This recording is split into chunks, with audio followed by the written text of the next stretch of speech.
এই যুবকেরা সত্যি ভাগ্যবান এবং তার মাতা পিতারও ভাগ্যবান যে এরকম যুবকের মাতা পিতা তারা যে তাদের ছেলেগুলা আজকে কোরআনের পথে, হাদিসের পথে, তৌহিদের পথে। তারা চায় যে আমরা তৌহিদ শিখতে চাই, তারা চায় যে আমরা কোরআন শিখতে চাই, আমরা তৌহিদ শিখতে চাই, নবী সাল্লাল্লাহু আলাইহি সাল্লামের ভালোবাসা শিখতে চাই।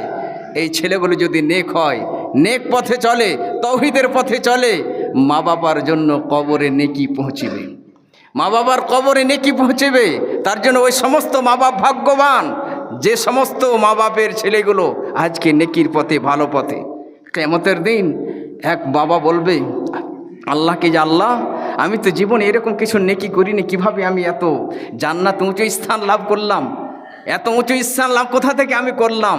আল্লাহ উত্তরে বলবেন যে তোমার সন্তান, নেক সন্তান তুমি ছেড়ে এসেছো, ওই সন্তানগুলো তোমার জন্য দোয়া করছে, তার জন্য তোমার ইজ্জত সম্মান বেড়ে